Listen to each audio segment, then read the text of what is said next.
Here is what I would consider an upgrade for the original Aurora slimline chassis made in the 60s. Now this is 3D printed by a gentleman named Robert Berry, and he is selling these. And I'll put his email in the description of this. Really nice job. It's really smooth, really great gear mesh. It is not super fast like today's cars that have magnet traction on it, but it really does replicate the performance of an original Aurora Thunderjet. We've raced my car with some old Aurora dune buggies, and it was really fun. They were really neck and neck. It was really cool. This is the original Aurora Thunderjet chassis. And then this is the slimline that came out in about 1968. And they really shrunk the internals so they could fit these skinny Grand Prix type bodies on them.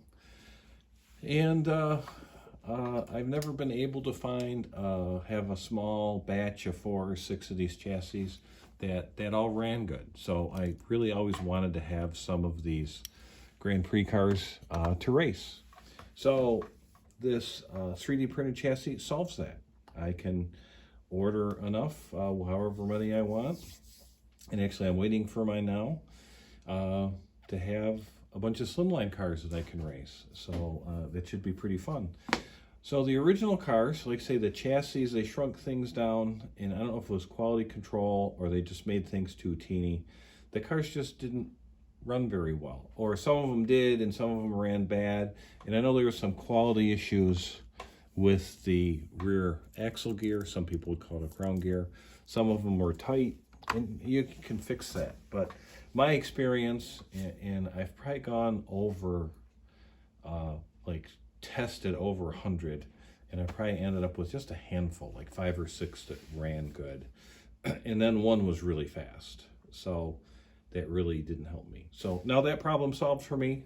I can get a bunch that'll be fun to race together, and I can use some of these original bodies like this McLaren here, or Robert's 3D printing his own version of the McLaren, and it comes with the head and the chrome pieces and the glass and things like that, so you can get a complete car. The original cars are really pricey now. Even just a chassis is really expensive now. And so you just, they say I'm not the only one that likes them. The 3 cars they made is the red McLaren, the green Brabham, and this is the car. It's modeled after Denny Holmes' World Championship winning car from 1967. And the number 2 is a number he had for the 1967 German Grand Prix that he won. And I think that's what they were trying to replicate. And this is probably the first time that I know of where someone replicated a specific car at a specific race in HO cars. So that would have come out probably in 1968. They also made these little hot rod trucks. And this is a resin copy. Actually, someone shaved off the tips of the fenders. Just really cool, just something really different. And if you do find them, you know, still new in their original package, any of the 3 slimlines are very expensive. So I'm hoping now with this chassis available that some of the people that make HO bodies or resin copies will start producing some of these cars, especially the Formula One. I always wanted HO Grand Prix cars and Indy cars, especially from the 60s and 70s. So I thought that was pretty exciting. I think what I'll do is I'll put my 3D printed chassis together and with the body and do some track testing, but I'm going to make that another video. I just don't want you guys to wait while I fiddle around trying to put the screw in, and I'll just make it a quickie short. So look for that if you're interested in this. The cars run really well. They run just like an original unmodified Aurora car.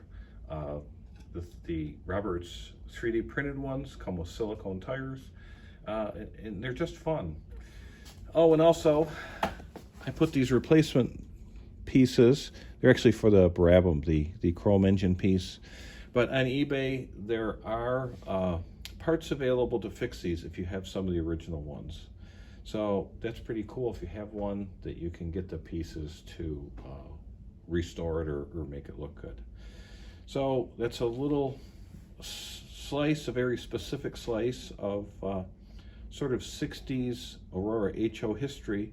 Just something really cool they did. Was not very successful. It's been a point of frustration for me because I always wanted a batch of these cars to run, and now I can have them. So I really appreciate people like Robert solving all my problems for me, and I just gotta order what I need. And actually I'm waiting for my chassis to come in. Let me know what you think, and if you have any questions, I'd like to hear them. And let me know if you've actually gotten one of these chassis and tried it, what you think. So thanks for watching.